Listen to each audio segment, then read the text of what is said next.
Mamerina ny fiarabanantsika rehetra indray anatin'ity épisode faharoan'ny Ndao Hi'Prod ity. Taorian'ny épisode voalohany iny koa dia nampanao vote anareo hoe ino indray no remix ataoko manaraka. Rehefa hita zany valin'ny vote dia ilay hiran'i Bob Tobias sy Tefi mitondra lohateny hoe MASIKA no betsaka mpifidy indrindra. Noho izany iny zany no ataontsika androany. Ny fitsipika moa zany dia tsy miova fa mamita remix anatin'ny 30 minitra ihany no atao. Dia ndao indray sokafana any FL Studio. Alefantsika ny chrono et top.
Mandatsaka fatsisa lazaina fahampombo referensa ny akondro fomba ampiasainay zany anaty satafondro ambia tiriliva teny maro le sipaer tusu rasta tsumpetof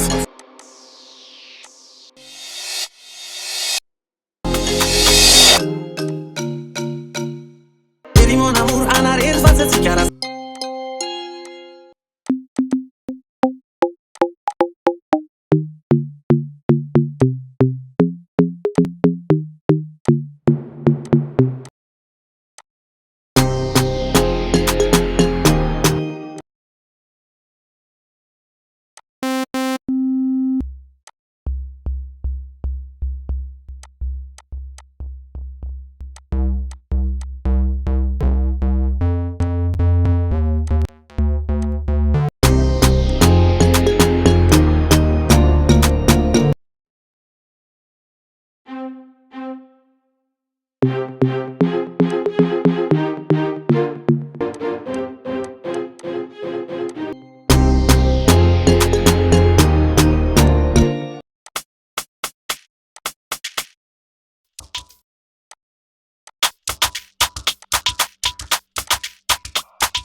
Tapitra moa zany lera saingy ho ampiko 5 minutes le izy satria tiako ampiana vocal chops kely sy élément kely madinidinika, zany hoe lasa 5-30 minitra zany ty androany ty.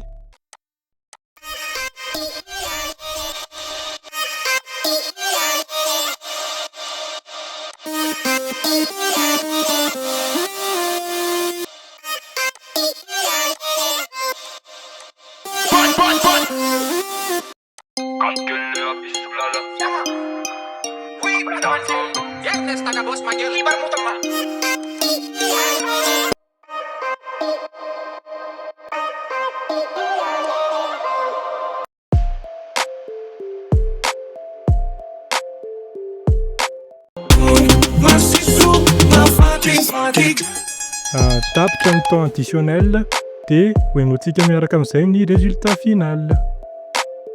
Miaino finaritra tompoko.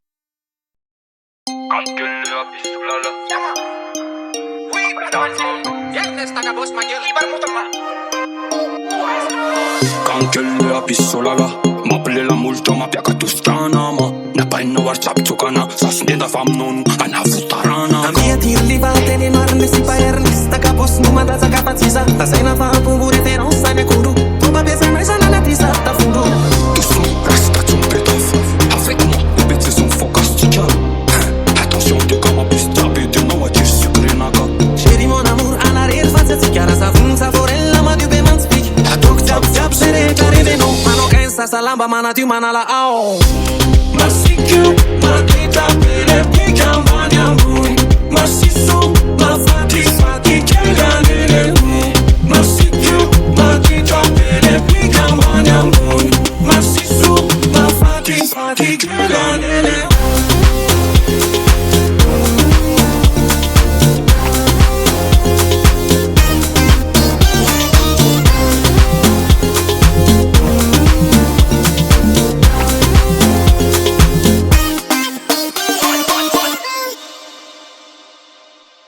Mankasitraka anareo nanaraka hatramin'ny farany avoaka ketiany ny version complète an'ity remixé ty sy ilay remixany zakay nataoko teo aloha iny dia arao ihany koa ny page Auraxys fa misy zavatra karakaranay aho ho an'ny ireo fan EDM rehetra na electro dia arao akaiky ary ny page mankasitraka.